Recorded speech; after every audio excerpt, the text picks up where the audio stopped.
السلام عليكم. لا تنسوا الاعجاب بالفيديو والاشتراك في القناة تشجيعا لنا لنستمر بنشر المزيد ان شاء الله. نغفره ونؤمن به ونتوكل عليه ونعوذ بالله من شرور أنفسنا ومن سيئات أعمالنا.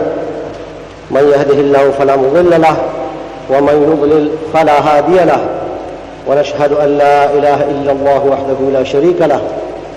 ونشهد أن محمدا عبده ورسوله.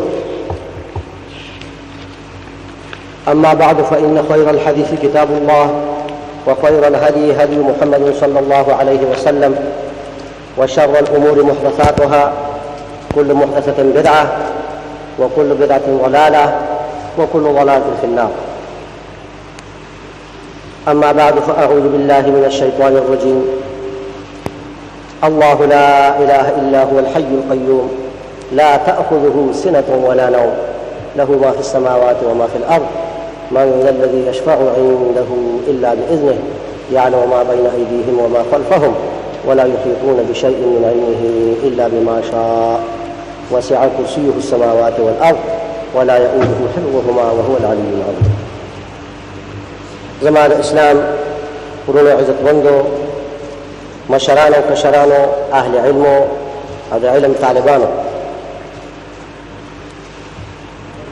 نن ميعاد ددي محاضرة خاجي الله المستعان. من وعدا ميعاد ددي محاضرة ددي درس وننداو القول في الصفات كالقول في الذات. ددي قاعدي بسط أو تحقيق أو شرحة. يو قاعدة بلد القول في بعض الصفات كالقول في بعضها الآخر أو في بعضها الأخر. إن شاء الله دا دوالة قاعدة با سبا شرحكو، چونکه وقت کمی ده او دا موضوعات چې متشعب دي. د دې وجنه د پرون موضوع حق نه دی ادا شوی، ځکه د هغې ډېرې شعبې دي. او پرون محاضره دا د عربۍ په ژبه کې وه، کېدای شي بعضې ملګري په هغې باندې ښه طریقې سره پوه شوي هم نه وي. د دې وجې نه هغې سره چې کومې خبرې متعلق دي هغه به زه نن تاسو ته مهمې ضروري وکړم. یو د هغې نه ورونو دا خبره ده چې ما تاسو ته پرون وویل چې د الله رب العالمین لوی نعمت چې په تاسو باندې شوی دی هغه نعمت د اسلام دی. نن دا تاسو ته وایم چې د اسلام د نعمت نه بعد چې لوی نعمت چې تاسو باندې شوی دی هغه صحیح عقیده او صحیح عمل. ځکه په اهل اسلامو کې قسمه قسم افکار دي، قسمه قسم عقیدې دي، قسمه قسم خلق دي، قسمه قسم ډلې دي.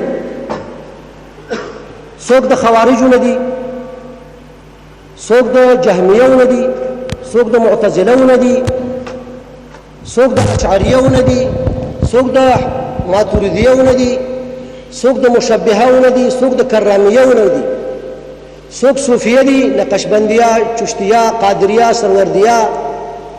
تیجانیه، احمدیه، رفاعیه، قسمه قسم.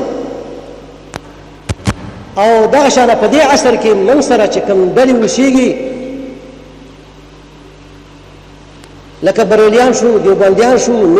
نور شو، دا همغه سابقه افکار دي. نوی فکر چا سم نشته، حتی چې شیوعیان کمونستان دا ټول سابقه افکار دي.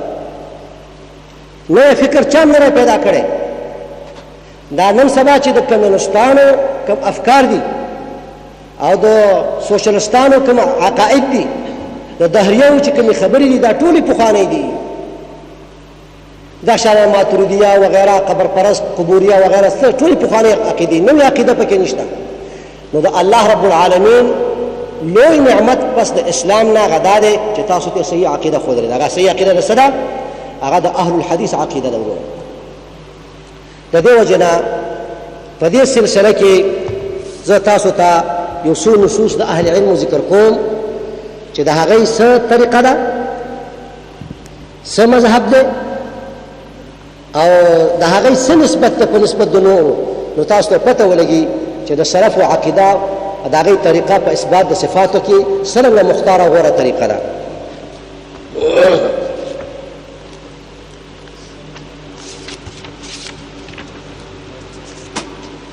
زما ورور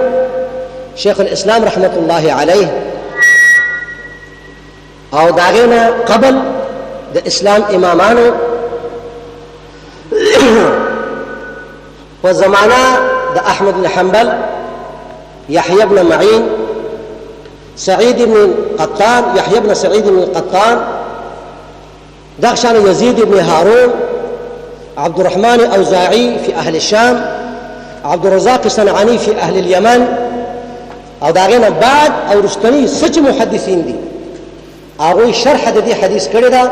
لا تزال طائفة من أمتي ظاهرين على الحق لا يضرهم من خذلهم ولا من خالفهم حتى يأتي أمر الله. ټولو بالاتفاق دا خبره کړې ده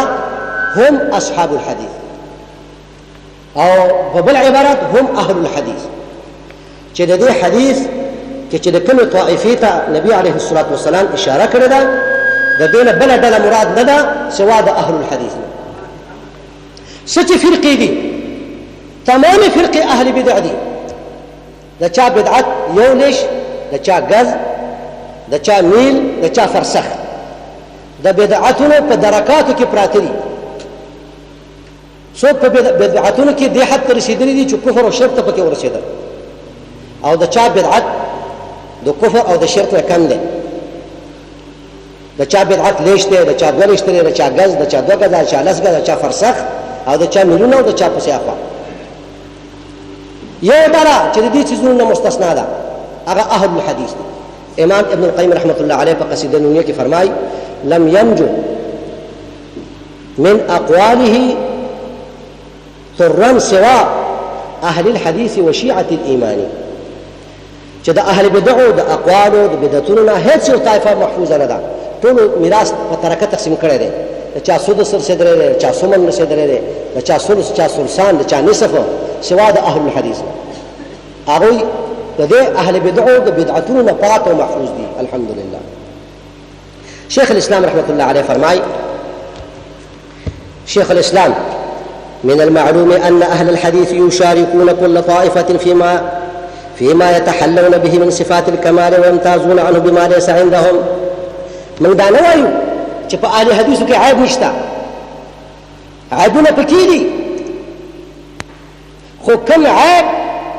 چې په اهل حدیثو کې دی هغه کم دی په نسبت د هغو عیوبو چې کوم په اهل بدعو کې دی.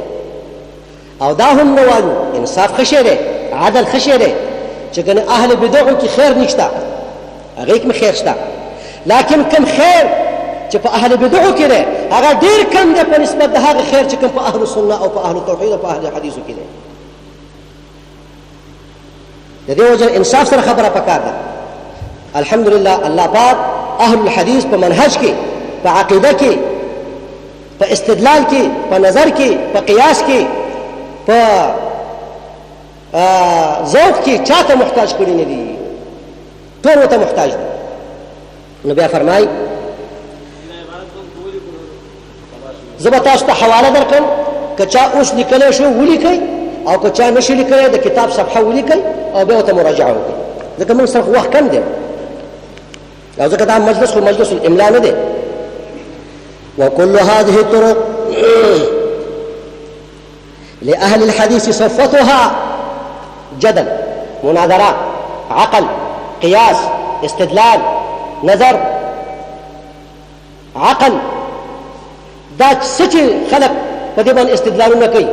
اهل الحديث سره ټولو کې زیات د دې صفا او مختار او نچوړ دی. که څوک وایي من اصح الناس قیاسا نو غلط وایي، اهل الحديث اصح الناس قیاسا دي. که څوک وایي نحن اكمل الناس نظرا نو وایي غلط دی، اهل الحديث اكمل الناس نظرا دي. که څوک وایي زموږ مدارک افق زموږ اوچت دی نو وایي غلط وایي، ستاسو قیاسونه ستاسو افق کمزوره دی، افق د اهل الحديث اوچت دی. که څوک وایي زموږ استدلال قوي دی وایي تاسو خطا یې ستاسو استدلال به یا په مجرد قیاس او رای باندې یا به ستاسو استدلال په ضعیف حدیث وي په موضوع حدیث وي یا به ستاسو استدلال په قول د تابعي یا د تبع تابعي وي هغې ته به تاسو حدیث مرفوع ویلی یا به ستاسو استدلال په یو صحیح حدیث لیکن استدلال به صحیح نه تقریر د استدلال به ضعیف یا به ستاسو استدلال په یو آیت کریمه لكن تقرير الاستدلال هم غلط وي دا واقعات فخلاف دا أهل الحديث فهم أكمل الناس عقلا وأعدلهم قياسا وأصوبهم رأيا وأصدهم كلاما وأصحهم نظرا وأهداهم استدلالا وأقواهم جدلا وأتمهم فراسة وأصدقهم إلهاما وهذا للمسلمين بالنسبة إلى سائر الأمم دا أهل الحديث مثال بدي إسلامي في القوة دا سيدي ظهورو لك دا مسلمانانو چې تمام مسلمانان چې پاکی خوارج پاکی معتزله پاکی جهمیه پاکی قبر پراس پاکی بریلیان پاکی دیوبندیان پاکی ټول فرقې دا مجموعه په نسبت د کفار د يهود او نصارا په مقابله کې لکه سره چې دوی شان اوچت دي ها بریلیان کډیرم خراب دي يهود او نصارا خو ظلم خو نه کوي که معتزله ډیرم خراب شي د مجوسو نه خو خدي که څورته وای خوارج ډېر هم خراب شي نو د دغه نه خو خدي د امدوانو نه خو خدي مثال ځکه د اسلام دعوه خو کوي کنه څه خیر خو پکې شته کنه د دې وجه نه د اهل الحديث مثال په نسبت د دې فرقو کې داسې دی لکه د مسلمانانو مثال په مقابله د کفارو کې وهذا للمسلمين بالنسبة إلى سائر الأمم ولأهل السنة والحديث بالنسبة إلى سائر الملل دا شيخ الإسلام رحمة الله عليه حوالي ولكي نقض المنطق وما أتم صفحة مجموع الفتاوى دا شيخ الإسلام سلورن جل نهمة ولسمة صفحة درء تعارض العقل والنقل يا موافقة المعقول لصحيح المنقول موافقة صريح المعقول لصحيح المنقول دویم جلد 301 حواله مضبط کړه العلم قيد والكتابة العلم صيد والكتابة قيد امام خطابي رحمة الله عليه د شیخ الاسلام نه قبل له داغم یو کلام دی هغه ته مراجعه وکړي داغه دا کلام چې دی یو کتاب دی الغنية عن الكلام واهله کې دی ورګه کتاب دی او شیخ الاسلام ذکر کړی دی په دغه کې په درء تعارض العقل والنقل ومجل 208 صفحه کې دا شیخ الاسلام ذکر کړی دی خجي یو حواله بلواوي امام ابو المظفر السمعاني یو دا مشهور سمعاني دی صاحب الانساب نا جدب داغه متقدم دی امام ابو المظفر السمعاني منصور بن محمد بن عبد الجبار المتوفى سن 309 دا د دې مشهور سمعاني کړي هغه فرمای ابى الله ان يكون الحق والعقيده الصحيحه الا مع اهل الحديث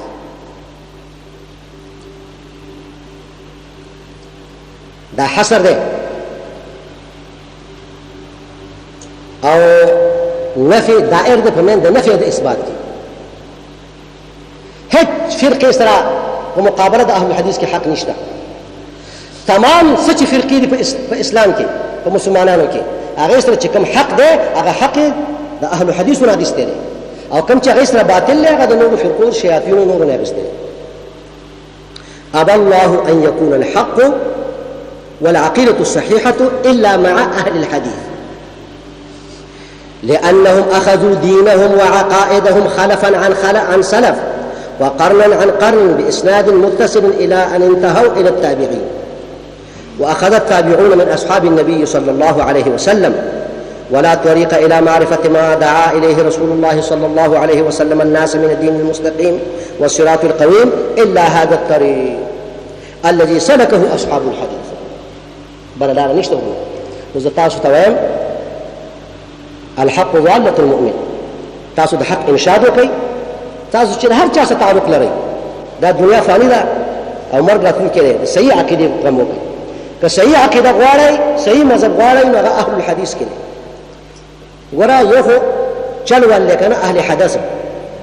یا د پیسو دپاره پیپړه کې امین په زوره وایي، کمبلې دپاره کجورو دپاره چل ول، هغه دی چل ول. یو دی دین تدین چې هغه د دې عقیدې نه د هغې انبساط کېږي د دې زړه نه، نو هغه اهل الحدیث دی. او د دغې خلکو مشران صحابه، تابعین، تبع تابعین، يزيد بن هارون، أحمد بن حنبل، عبد الرحمن أوزاعي، أبو حنيفة، مالك، شافعي، أحمد بن حنبل، بخاري، مسلم، ترمذي، أبو داود، نسائي، ابن ماجه، ابن خزيمة، ابن مندى، دا أهل علم دي. ابن عبد البر د دې طریق خلکو عقیده پسې لاړ شي او دوی مذهب او اخلاقو پسې لاړ شي، او دوی دا کتابونه دي په عقیده کې لیکلي، په توحید کې، په سنت کې لیکلي دي، په علو کې، په صفات کې، په رؤیت کې دا عقاید لیکلي دي. دا خبره وګورئ، کتاب الانتصار لأهل الحديث، دا د امام سمعانی کتاب دی، مفقود دی، نه د مخطوط پته لګي او نه د مطبوع خوشتلی نه، لیکن د هغې بعضې فقرات، بعضې اقوال د کتابونو نه راغونډ شوي دي، او هغه یو رسالې په شکل کې داسې یو کتاب باندې چاپ شوی دی، مقتطفات. او دا عبارت معلومیږي چې د امام ابن القیم رحمت الله علیه او د ذهبي د شیخ الاسلام پر زمانه کې دا کتاب موجود په مکتباتو د دمشق او د نورو کې، نو هغه د هغې نه براه راست دا حواله نقل کړې ده. دا خبره امام ابن القیم رحمت الله علیه لیکلې ده په الصواعق المرسله، مختصر الصواعق المرسله کې محمد الموصلي دویم جلد 500 او 19 او د هغې اصل 4 جلده کې چاپ شوی دی، هغه دویم جلد ته رانه دی رسېدلی. دغه شان دا خبره بعینه ابن قتیبه کړې ده په خپل کتاب مختلف الحدیث کې، بعینهم دا خبره خطیب بغدادي کړې ده په خپل کتاب شرف اصحاب الحدیث کې، او بشمار اهل علمو ما تا ته مخکې نه تاسو ته عرض وکړو چې د دغه حدیث په شرح کې فرمایي چې طائفه منصوره، طائفه منصوره دا مطلب چې کله شنو کفر اوسه ډېري، یو څه مواد او پیسې او کجوري ډېري. طائفه منصوره معنی چې حجت یې قوي وي، که لږ وي او که ډېر وي، د هغې دلیل مضبوط وي، نو طائفه منصوره دا اهل الحدیث دي. يزيد بن هارون، احمد بن حنبل، يحيى بن سعيد القطان، عبد الرحمن اوزاعي، دغه شان د هغې نه بعد چې څه محدثین تېر شوي دي ټول هم دقه وایي چې د دې حدیث مشتاق فقط اهل الحدیث دي، بله فرقه نه ده. یو جدیده غوندې حواله واورئ، جدیده نه ده په نسبت د دې نورو جدیده ده، هغه د مولانا عبدالحی لکنوي حنفي هندي یو عالم خبره ده، د هغه کتاب د امام الکلام په هغې کې دا خبره لیکلې ده: ومن نظر بنظر الانصاف وغاص في بحار الفقه والأصول مجتنبا عن الاعتصاف يعلم علما يقينا، يعلم بالجزم شرط جزاء فرض ومن نظر، يعلم علما يقينيا أن أكثر المسائل الفرعية والأصلية، فرعية ده فقه مسائل توي، أصلية لاعتقاد مسائل توي التي اختلف العلماء فيها، فمذهب المحدثين فيها أقوى من مذاهب غيرهم. وإني كلما أسير في شعب الاختلاف أجد قول المحدثين قريبا من الإنصاف، فلله ضرهم وعليه شكرهم، كيف لا وهو رسول النبي صلى الله عليه وسلم حقا ونواب شرعه صدقا، حشرنا الله في زمرتهم وأماتنا على حبهم وسيرتهم. دا خبره آجي خالي دا خبره امام الكلام يوصل 214 صفحه، دا د پاکستان چاپو، او دا یو طبعه محققم ده، داغه 228 صفحه کې دا عبارت ده، دا عبارت ده برابرۍ. خالي امام ابو حاتم الرازي محمد بن ادریس الرازي هغه فرمای او داغه زول دا کلام نقل کړی دی. خاجي هغه فرمای علامة أهل البدع الوقيعة في أهل الأثر يقولون الدين تاسو اندازه ولګو یعنی معیار د حق او د باطل ټکیدار او د مبتدع نشانه او نښه ده علامة أهل البدع الوقيعة في أهل الأثر د مبتدع نښه ده چې بس اهل الحديث پسې بدرګو بس هغه سي بغوزي هغه سي وراني هغه ته دسيسي جوړي هغه ته چل جوړي او دا هغه سره مخالفتي بس دا د بدعتي نښه ده علامة أهل البدع الوقيعة في أهل الأثر وعلامة الزنادقة تسميتهم أهل الأثر حشوية تسميتهم مصدر مضاف خپل فاعل ته او أهل الأثر مفعول أول او حشوية مفعول ثاني دي دا زنادقة مراد الجهمية دي او د جهمية وأفراخ لك أشعرية وماتريدية دا دي طول على مسألة تسمية دوي نون دوی اخلی د چا د اهل اثر د اهل حدیثو حشویه ودا حشویه دي حشویه معنا ردی خلق يريدون بذلك ابطال الاثر وعلامه الجهميه تسميتهم اهل السنه مشبهه چا اهل الحديث ته مشبهه یا چا ته حشویه یا چا ته مجسمه په دې باندې پوښي نه ته پوښي چې دا سره مبتدع دی امام احمد بن سنان القطان فرماي ليس في الدنيا مبتدع الا وهو يبغض اهل الحديث نو دا د دې خبرې سره تعلق لري چې منهج د اهل الحديث دا قوي دی لکه پرون چې ما تاسو ته شرح کړه په محاضره بالامس کې نو هغه راټینګول پکار دی او هغه کله کول پکار دی خاجي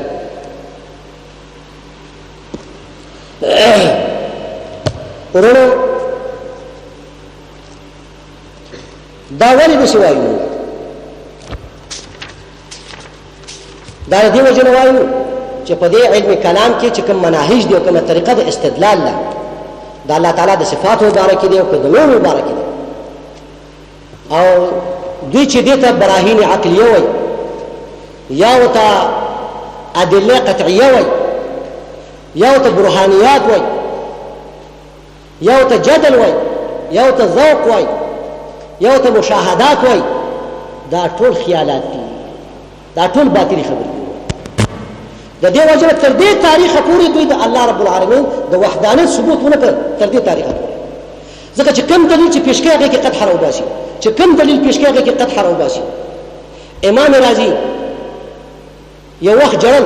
چا دې تاسو کو دا ولی و ماش پېتا یا کاله وای تیر کړ په یو دلیل باندې زما اعتماد د الله تعالی په وجود باندې او ما ته اوس دا غي قطع معلومه شوله نو زه جاړم په دې چې زما نور دلایل هم داسې خراب نو شیخ الاسلام رحمت الله علیه فرمایي چې د دې اهل بدع او د اهل کلام کوم منهج د استدلال چې دی دا خاصه د الله تعالی په صفات مبارکي دا ټول گمراهی او ضلالت او ظلمات دي یا جهل بسيط دی یا جهل مرکب دی جهل بسيط فرمایي فهذا وامثاله مما يبين ان من اعرض عن الكتاب وعارضه ما يناقضه لم يعارضه إلا بما هو جهل بسيط أو جهل مركب فالأول يعني الجهل البسيط كسراب بقيعة يحسبه الظمآن ماء حتى إذا جاءه لم يجده شيئا ووجد الله عنده فوفاه حسابه والله سريع الحساب ده جهل بسيط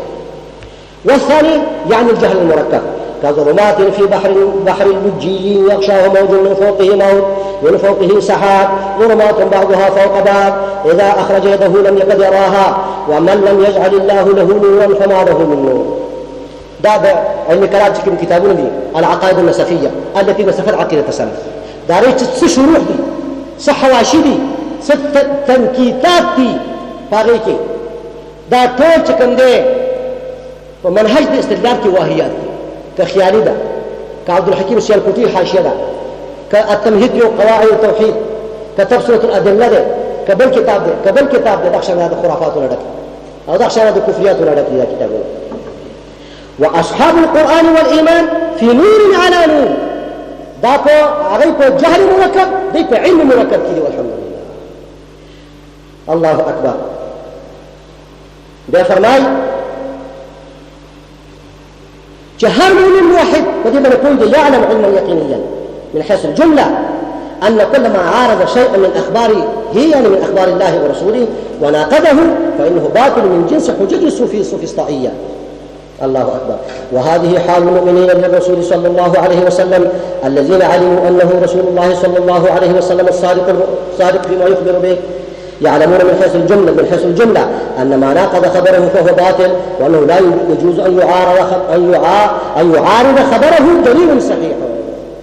لا عقلي ولا سمعي، وأن ما عارض أخباره من الأمور التي يحتج بها المعارضون. والمراد بالمعارضون في مقام أهل الكلام ماتريدية أشعرية وداخل من سبق معتزلة وجهمية خجل التي يسمونها عقليات أو برهانيات أو وجديات أو ذوقيات أو مخاطبات أو مكاشفات أو مشاهدات ونحو ذلك من الأمور الدهاشات معناه مدهشات، أو يسمون ذلك تحقيقا أو توحيدا أو عرفانا أو حكمة حقيقية أو فلسفة أو معارف يقينية ونحو ذلك من الأسماء التي يسميها بها أصحابها. فنحن نعلم علما يقينيا لا يحتمل النقيض أن تلك جهليات وضلالات وخيالات وشبهات مكذوبات وحجج سوفسطائية وأوهام فاسدة، وأن تلك الأسماء ليست مطابقة لمسماها، بل هي من جنس تسمية الأوثان آلهة وأربابا. لكن لما كانوا مشركانو يا نورو طول بتاعك آلهة ويلو وده اسم بمسمى موافقه هذا آلهة خلوق ندخش ندوش كم شبهات حجج وي أدلة وي براهين عقلية وي القرآن سنة بغري وده براهين، أو من جنس تسمية مسيلمة الكذاب وأمثاله أنبياء، أو يا ذات خلقوا دجالان وكذابان بيغمبران ويلو وده تسمية مسمى موافقة هذا موافق. إن هي إلا أسماء سميتموها أنتم وآباؤكم ما أنزل الله بها من سلطان إن يتبعون إلا الظن وما تهوى الأنفس ولقد جاءهم من ربهم الهدى. الله أكبر.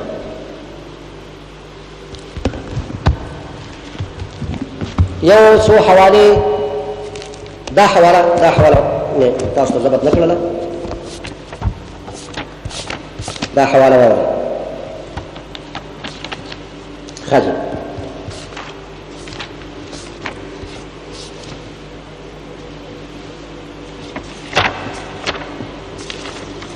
خاجي داوي درء تعارض العقل والنقل للشيخ الإسلام في زنجل 255 تر 256 پورې.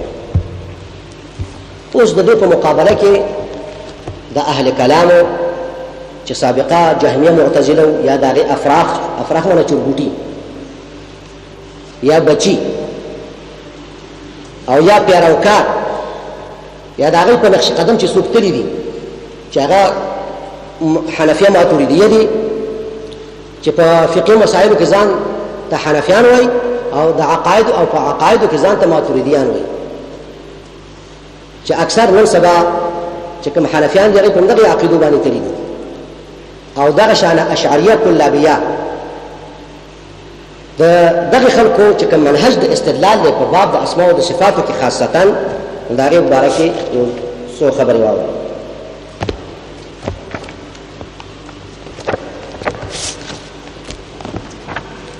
سره د حوالې خدي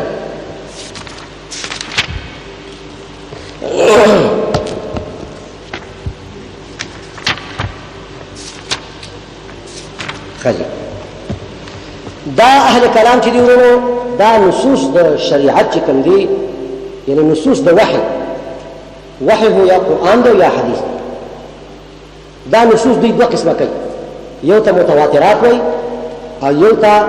یو قسم ته اخبار احاد. دا دواړه متواترات دي او که اخبار احاد دي. نو دوی دا اعتقاد دی کله چې دا د عقل نه خلاف شي نو وایي فیصله په عقل کېږي، په متواتراتو باندې کېږي او په اخبار احاد باندې کېږي. دا د اعتقاد چنانچه د دوی دا عقیده ده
فعند التعارض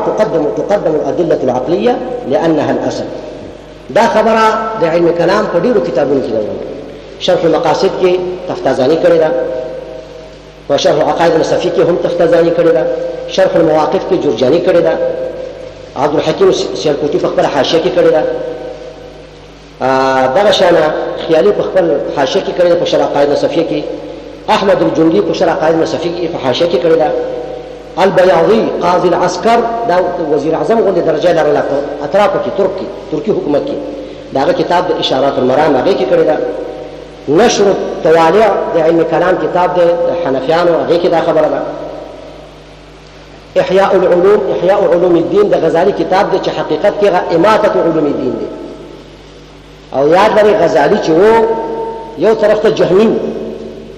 یاد لرئ زه ګوره کنزل منزل نه کومه، دا حقایق تاسو ته بیانوم. په چا ښه لګي که په چا بد لګي تحقیق وکړئ، ما نه واورئ بس او بیا تحقیق وکړئ.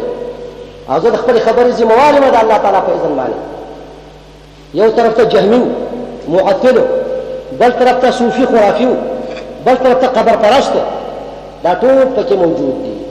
او کتاب یې نهایت په خطر کې دی، د خطر نه ډک دی احیاء علوم الدین. د هغه شرح لیکلې دا امام زبیدي صاحب د تاج العروس، تاج العروس برای وغیره تاج العروس، هغه شرح یې لیکلې ده زبیدي، هغه کې دا خبره. الله اکبر. خجل بيوي إن الأدلة السمعية إما أن يفوض فيها وإما أن تؤول، وأما البراهين العقلية فتأويلها محال. الله أكبر. يا فتاويلها محال خجل. دا خبره. الله أكبر. دا په نشر الطوالع کتاب کې ده، معروف کتاب دی او تاسو ته پته ده نشر الطوالع په مصر په جامع ازهر کې په درس کې دی، د حنفیانو کتاب ماتریدي عقیدې. تفتازاني د صفات مبارک کې څه ډېر آیتونه جمع کړي دي، دی ولا لم جواب کړی دی چې د دې جواب دا دی، دغه قانون کې مسلط کړی دی. بیا لکه مثلا الرحمن على العرش استوى، مثلا تبارك الذي بيده الملك، یا نور آیتونه چې دې آیتونو څه به څه کوو، نو دا خو جواب خو آسان دی. دغه کس دغه څټکو یا پل کې پرې رابغولی دی په دغه آیتونو باندې. دا د علم کلام دا پل کو چې ترجیح بر تعارض په وخت کې تقدیم بچالی عقلي دلایل نه ربي په نقلي باندې دا لم جواب یې کړی وای. والجواب انها ظنيات سمعيه والله كحياتك جهارا بدون حياء لا من العباد ولا من رب العباد. الجبا خبرا. والجواب انها ظنيات سمعيه، ظنيات ولا لا ننجي ولا خير دون الصريح محكمات قطعيات اياتنا. الرحمن على العرش استوى، بل يداه مبسوطتان، سنة واضح اياتنا دي ظنيات سمعيات. دا نمي ولا سنة خير لكن دا الحديث نمي وابي خير بس خلاص وابي شو خلاص سري وفور. الله المستعان. دسي دا نمي ولا دسي خير چې په ملک تنفير وي دا غیر نفرت وي، ظنيات سمعيه. والجواب انها ظنيات سمعيه في معارضه قطعيات عقليه وګورئ قطعيات عقليه. دا څوک تختازاني؟ تاسو تختازاني پیژنئ؟ اوس دا وخت نه چې تاسو تختازاني. اذا اتاح الله لكم الفرصه انا اعرفكم ان شاء الله بالتختازاني. من هذا الرجل؟ انه هو الذي ادعى رؤيه النبي صلى الله عليه وسلم يقظه دون منام. الله أكبر. وهو الذي ادعى تبعا لمن سبقه أن جميع الرسل والكتب السماوية والشرائع السماوية جاءت على إثبات علو الله، ولكن هذا كذب، لأنهم جاءوا بهذا الكذب لأجل مصلحة العوام. الله المستعان. الله المستعان. هذا فرماي والجواب أنها ظنيات سمعية في معارضة قطعيات عقلية، فيقطع بأنها ليست على ظاهرها ويفوض العلم بمعانيها. لا تفويض باطل ذلك، يفوض العلم بمعانيها. دي الرحمن على العرش استوى، مو تفات نشتري چې دا عرش سمعنا ده او دا استوى سمعنا، ويا بتاويل کې او يا بتفويض کې. الله أكبر. جريا على الطريق الأسلم أو تؤول تأويلات مناسبة موافقة لما عليه الأدلة العقلية. يا دا نصوص شرعية شديد القرآن متواترات دي بدس تعويلو كي دي عقل نصوص سره موافق شي. عقل ده بس الله المستعان. يا لك عقل ده جاء فرصد عقل كده أنبياء ومرسلين عقل كده أبو حنيفة وده مالك وده شافعي عقل أكون تفتازاني وده جرجاني عقل أكون ده ماتريدي عقل أكون ده ابن سينا قرمتي عقل أكون ده مسيري توسي عقل ده عقل أكون ده أرسطو عقل وده أفلاطون عقل. إنا لله وإنا إليه راجعون. الله أكبر. دا خبره تفتازاني کړی دا شرح المقاصد دویم جلد 50 صفحه کې او دغه شان د دې نبذه په شرح عقاید النسفي کې دویم جلد او نبراس معنی چراغ حالانکه شپه تکه توره تیاره ده چراغ چرته دی تکه توره تیاره کتاب لکه هو کنه وسلمكم مما يفيد تسفلا فليس به نحو العلو ارتقاؤكم وبازغة لا ضوء فيها إذا بدت وأظلم منها كالليالي زكاؤكم. سبحان الله. فما في تصانيف الأثير هداية ولا في إشارات ابن سينا شفاؤكم. صحاح حديث المصطفى وحسانه شفاء عجيب فليزل من هداؤكم. أيا علماء الهند طال بقاؤكم وزال بفضل الله عنكم بلاؤكم.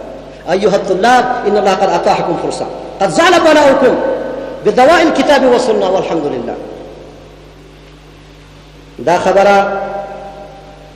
فنبراس كتاب يوصل ضرور أتيا وقنزاتيا كمشتا. الله أكبر. جرجاني تاسو پیجنئ سید شریف جرجاني چرته چې میر لیکلی کنه هغه د جرجاني کتاب یاد لري نحو میر اساغوجي میر قطبي دا د چا کتابونه دي جرجاني کته جرجاني جرجري مې ته خو دې نه حیران بشئ دا چې جرجاني کړی دي چې څه ته وایم یو جرجري دا واي ولا يجوز التعويل في اثبات الاستواء على الظواهر من الايات والاحاديث. انا لله عليكم التعويل بتسكت تعويل ستوي ها تعويل اعتماد ويقدم اعتماد لك انا كنت شاب باندې اعتماد وکړ ستا په سر به اعتماد وکړ کنه ستا په افکارو دې ته خصوص کوي ان دا څونه غیر معقوله خبرې دي او ځان ته اهل المعقول اهل الدرايه اهل العقل اهل النظر وای معقول دی ویلي معقولات هلکه دا معقولات دي كده خرافات دي ولا يجوز التعويل في اثبات الاستواء على الظواهر من الايات والاحاديث مع قيام الاحتمال المذكور وهو ان المراد به الاستيلاء. هلكه ياخذ معتزله ومعنى غني الله اكبر. ابي فرماي وقال والحق انها اي دلائل نقليه قد تفيد اليقين في الشرعيات يعني في الفقهيات نعم في افادتها في العقليات النظر. ابي فرماي ثم قال فلا جرم كانت افادتها في العقليات محل نظر وتامل. دا خبرې کوم ځای کې دي شرح المواقف اتم جیل یوصل لسم یوصل یولسم او دویم جیل شپږ پنځوسم او اووه پنځوسم. دا خو هغه د متواتراتو په باره کې دي متواتراتو. اما اخبار احاد فحدث ولا حرج. اخبار احاد خو دې ته باره کې نه ښکاري بس چېرته چې حدیثونه وایي اخبار احاد دي بخاري مسلم ترمذي ابو داود ټول اخبار احاد. آجي دا صفحه خجل دا خو ماتريدية المجلد الأول 541 و42. أما دا أخبار أحد باركي واري لا مجلد الأول أخبار أحد باركي واري إنا لله. أخبار أحد باركي دري مقدمي دي دوي دري مقدمي يوم مقدمة دالا إنها ظنية لا تفيد اليقين داي پکې ورمنې خبره ده. دویمه خبره ده چې ظني شو مفيد علم يقين نشو لا تثبت بها العقيده. الله اکبر. او درېمه خبره پکې ده چې عقل چې ده دلایل عقليه ده قطعيات دي او احاديث چې ده اخبار احاد ظنيات دي کله چې تعارض راشي نو عقل مخکې او احاديث ورسته کوي دا پکې په خپل تفريد ده. نو اصل چې فاسدي نو فرع په خپل فاسدي لان فساد الأصول يستلزم فساد الفروع. دا خبره په کوم کتاب کې را وګورئ اوس کې الله اکبر.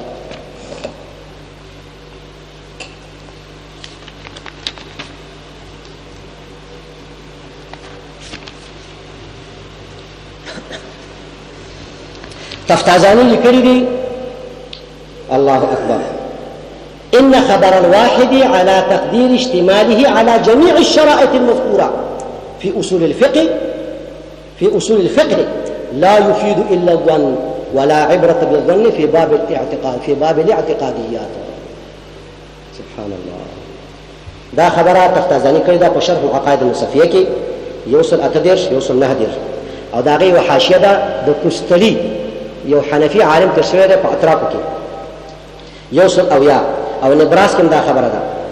په 400 او 409 او خفکیږي نو حق ډیر خور دی. زمون مشر شیخ القرآن رحمت الله علیه هغه دا خبره کړې ده په خپل کتاب البصائر کې. افسوس سره دا خبره کو الله دې موږ ټول او دا هغه ټول لغزشونه معاف کړي. وګورئ صفحه البصائر خجي اوله دیمه صفحه دغه شانا مولانا عبدالسلام سے کله چې د اهل الحديث د منهجنا خبر نو یا خبرو خاص شو ناغم دا خبره کړی دا په خپل کتاب التبیان کې او الحمدلله غته الله توفیق ورکړی دی د دې رجوع کړی دی. التبیان سلوش په صفحه کې دا خبره شته نو تاسو په خپل وای دا په خپل د ګمراهۍ خبرې نه دي. وګورئ تاسو په خپل کې سوچ وکړئ. إن خبر الواحد على تقدير اشتماله على جميع الشرائط المذكورة في أصول الفقه كل شرط لك الصحة والقوة موجود بعد باوجود لا يفيد إلا الظن يا مسلمان يقين بتشي في ذاك ابن سينا خبري وتفتازاني الجرجاني خبري يا رجال سنو منهج ده مسلمان ده قرآن حديث من الإيمان نشته كذا خبر من بار يقين في نفي ذاك إنه تشي من يقين في ذاك خجي دغشنا ملا علي قاري رحمة الله عليه أغفر ماي فإن الآحاد لا تفيد الاعتماد في الاعتقاد. نعم في الاعتماد بسكر دا خبر شرح الفقه الأكبر دا ملا علي قاري دا په نوي صفحه کې دا خبره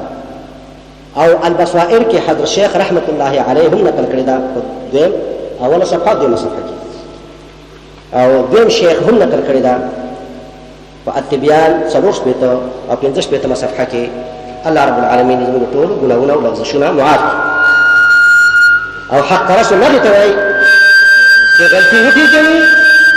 او غلطي باندې اصرار نه کوي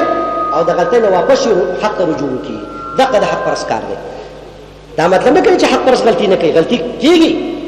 خو اصرار په غلطۍ نه کوي ولم يصروا على ما فعلوا وهم يعلمون. دا د مؤمن شان دی. مؤمن ګناه کوي مؤمن غلطي کوي مؤمن لغزش خوري خطا کوي او د مؤمن شان دا دی چې پته ورته ولګي فورا واپس کیږي. الله اکبر. نو دا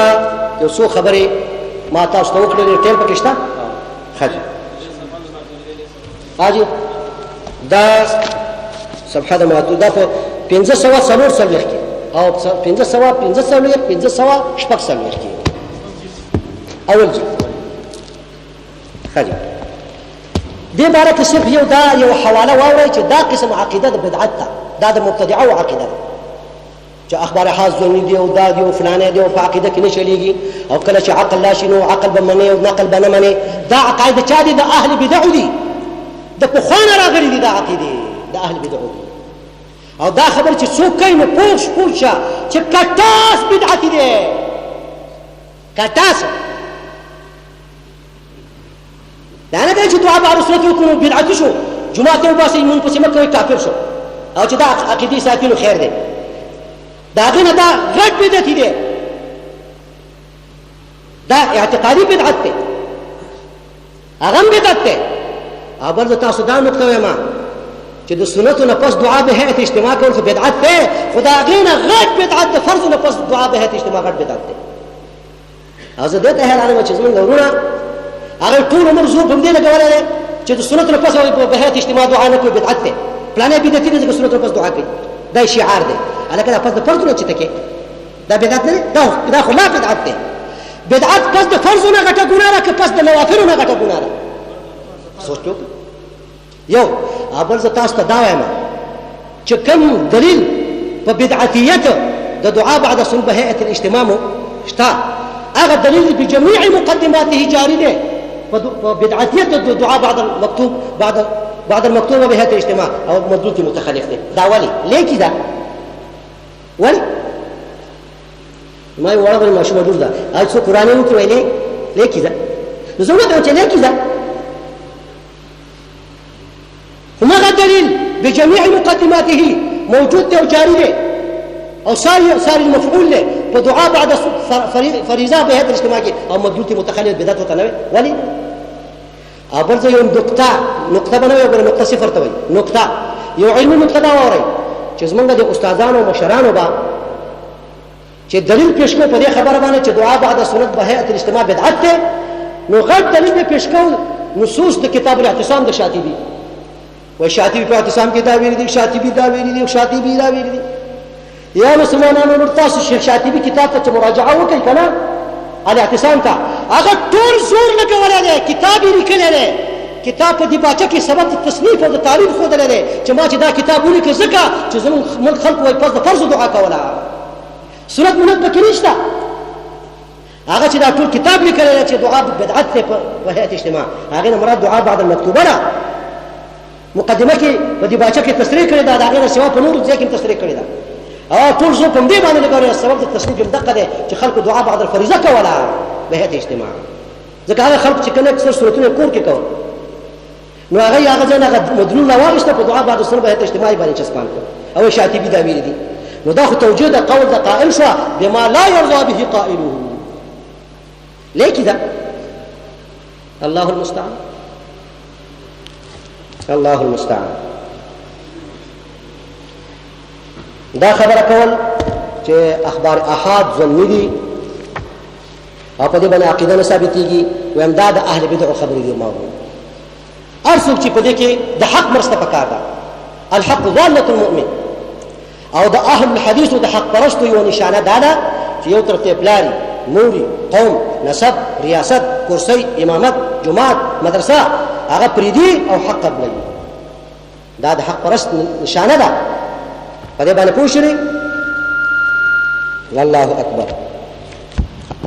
امام ابو المظفر السمعاني المتوفى سنه 309 هغه په خپل کتاب الانتصاب لاهل الحديث کې فرمایي قولهم دا خبره د جهميانو او د معتزله او د ماتريديه او د اشعريه او د ټولو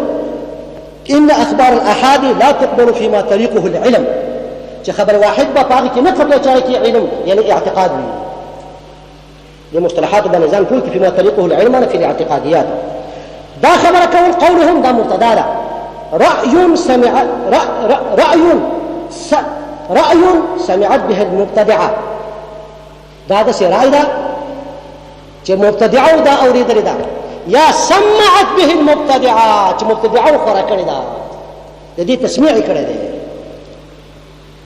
دا خبر ده في رد الاخبار فرد اخبار احاد کې دا خبر ولې کې دا ځونی دي و دې لپاره چې څوک د آیات پیش نکي الله تعالی د علو بارک څوک حدیث پیش نکي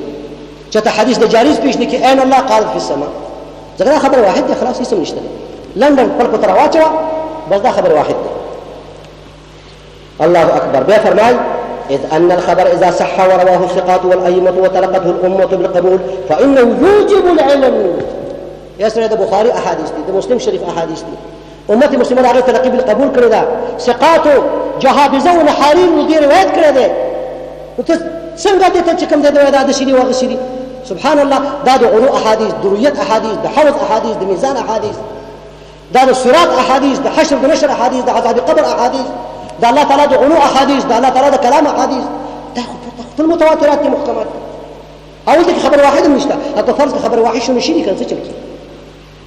چې موږ د عقیده د پیغمبر علیه الصلاه والسلام نو نخلو نو بیا بس نو دا خبره امام مظفر السمعاني کړی په کتاب الانتصار کې لاهل الحديث او امام ابن القيم رحمه الله عليه په الصواعق المرسله کې نقل کړی دا وګورئ مختصر صواعق المرسلات دویم جلد 1504 1508 حاجی دا خو ماتریدیه جلد اول ولکس لحظه جلد دویم یوصل یو اویا یوصل دوا اویا دین راځو ورو 5 دقیقې هادي خاصه په دې کې زه تاسو ته دا یو حواله پیش کوم دا نهایت مهمه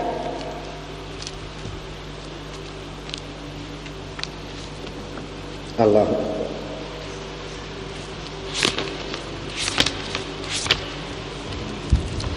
ورونو دا کتاب د مناهج الادله مناهج الادله دا د ابن رشد کتاب دی ابن رشد دری یو جد دی نیکو هغه ډیر غټ فقيه مالکی یو د نوسه صاحب د بدايه المجتهد بدايه المجتهد الکه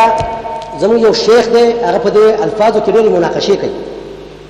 الله رب العالمین هغه ډېر ښه علم ورکړی نقیب احمد شیخ نقیب احمد حفظه الله ما دا هغه مخکې چېرته ابن رشد وي ما ته غلط دی څنګه دی ابن رشد بس هو غلط شو ما تاسو دلیل دی وابن عابدين الشامي لیکلي په خپل رسائل کې مجموعه رسائل کې هغه ضبط کړی دی رشد بس هو غلط شو دونه مې ورته ویل ما ګوره ابن عابدين الشامي دا دونه غټه خبره نه ده دلیل مضبوط کا ابه وی بدايه المجتهد موایا بدايه المجتهد وایا دا غنه بعد به ما تحقیق کو ابن رشد غلط ده ابن رشد ده اسماء الرجال کتابونه کې ما بیا مونږ ډېر متقدمین کې امر په سوال جوابونه کې چې هغه بیا مراجعه وکړي ته الحمدلله ابن رشد ده او هغه چې ویلي بدايه المجتهد یا البدايه والنهايه هغه خبره متک ده خو البدايه غلط نه ده لغت کتابونه لیکلي ده نو کو څوک البدايه المجتهد وای ویلی شي او کو څوک بدايه المجتهد وای هم ویلی شي کو څوک البدايه والنهايه وای هم ټیک وای او کو څوک البدايه والنهايه وای هم ټیک وای ګور لغتونه لیکلي او دا خو رشد نه ده رشد ده او دې وجه ابن عابدين الشامي خطا شوی ده او نور علماء لیکلي دي رشد دا رشد لیکلي ده بضم الراء وسكون المعجم الشين المعجم ابن رشد نو دا ابو الوليد ابن رشد دا متفلسف فیلسوف لکه څنګه چې رازي فیلسوف د مشرقو دا فیلسوف د مغربو د کتاب لیکلی د مناهج الادله په دې کې د قسمه قسم مناهجو په باره کې نقد لیکلی دی او دا عنوان لیکلی دی القول فی الجهاد د دې به ان شاء الله مستقله محاضره راشي خو دلته کې زه تاسو ته د دې نن موضوع مطابق خبره کوم چې د محدثینو او د سلفو په منهج کې تاویلات نشته دی إثبات الصفات بلا تكييف ولا تشبيه ولا تمثيل ولا تفويض في المعنى بل بتفويض في الكيف فقط نو دې باره کې دا فرمای واي القول في الجهاد چې الله برده واي واما هذه الصفه فلم يزل اهل الشريعه من اول الامر يثبتونها لله عز وجل حتى نفتها المعتزله ودا خبره چې الله برده تمام شریعتونو آسماني کتابونو آسماني شریعتونو ثابته وو هیڅ چا دې انکار نه کړي بس چې معتزله را پیدا شو انکار کوي یعنی معتزله خرق اجماع کړی دا بیا د تعویل بیان کوي دا ابن رشد دا خبره مناهج الادله کتاب کې یو سل شپږ او یایمه صفحه کې کړی دا بیا ورپسې عبارت ته وګورئ بیا وایي نه دې کې جن نشته الله اکبر بیا وایي مثال د تاویلاتو وکړئ الله رب العالمین قرآن کې ویلي دي الرحمن على العرش استوى صفه معنا ده پیغمبر اسلام دا خبر قروي ته کړی دا بدوي ته کړی دا هر چا ته کړی دا چا دا تاسو نه کړی چې استوا څه معنا ده او د رحمان څه معنا ده او د عرش څه معنا ټول پیژندو چا ول معنا نه بدل کړی ټول ته دا معنا غوښتو چې الله بره ده بل يداه مبسوطتان ټول خوشاله الحمد لله يا نبي عليه الصلاة والسلام فرماي من تصدق بصدقة من صدقة طيبة والله لا يقبل إلا طيبا فيدع الله في كفه في كف الرحمن ثم يقلبها ثم يربيها كما يربي أحدكم فلوه في كف الرحمن وذا طول خلق بنا خوش عليدا جاجب صدقة كولا بصونا خوش عليدا نعم دغه کفنه کف مراد کړي څنګه لغت عربي دي چې الله رب العالمین زو صدقه په کف کې اچي ولا ډیرې ټول خوشاله ده د الله ضحك د الله خندا د الله خوشحالي د الله غضب د الله قهر ټول پیژندو د هغې نه یره کوله چې د الله سرور به راغو د الله ضحک به راغو خندا به راغو ټول به خوشحالېدل ټول چې کوم دی دا صفات منل تاویلات ماویلات هغې نه کول ولې په دې تاویلاتو کې تبدیل دی د شریعت تحریف دی د شریعت تحریف څنګه دی هغه داسې دی الرحمن على العرش استوى دا صحیح نسخه وه صحیح دوا وه یو کس پکې راغی وویله چې هلکه دلته کې د عرش نه مراد هغه سریر نه دی چې قوایم لري بلکې د عرش نه مراد حکومت دی تاویل یې بل راغی ووایي د استوا نه مراد تمام دی پوره کېدل دي مانه الله پوره دی په خپل عرش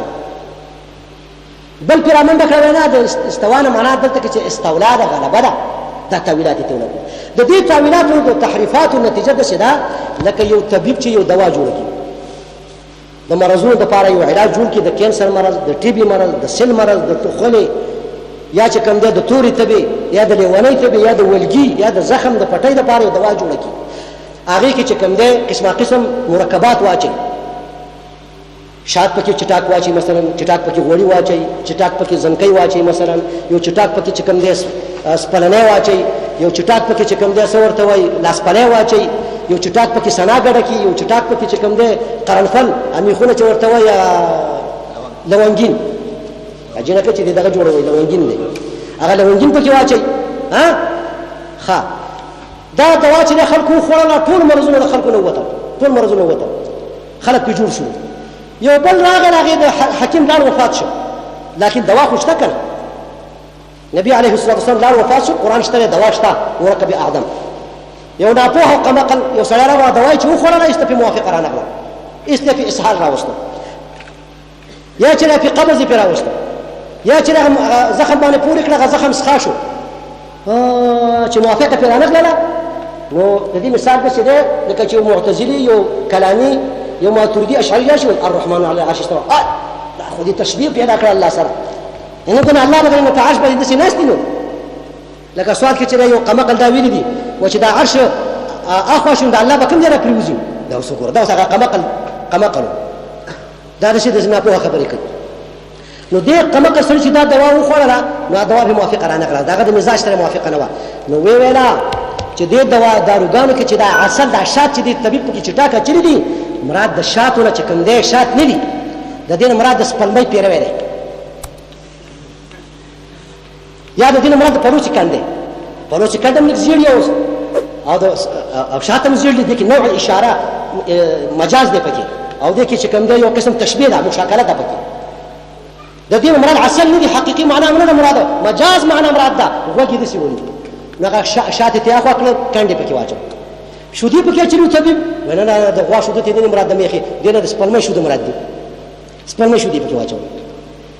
بل پکې چې کوم دی دغه پکې دارو پکې اچولي څه ورته وایي د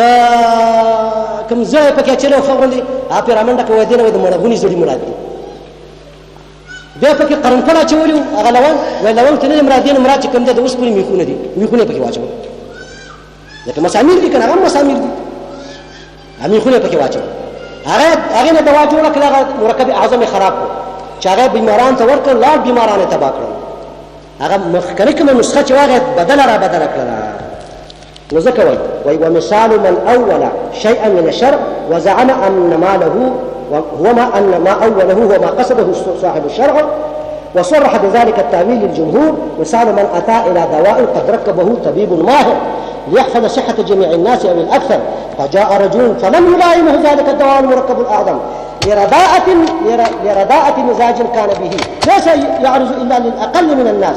فزعم أن بعض تلك الأدوية التي صرح باسمه الطبيب الأول في ذلك الدواء العام المنفعة المركب لم يريد به ذلك الدواء الذي جرت العادة في اللسان أن يدل بذلك الاسم عليه ولكن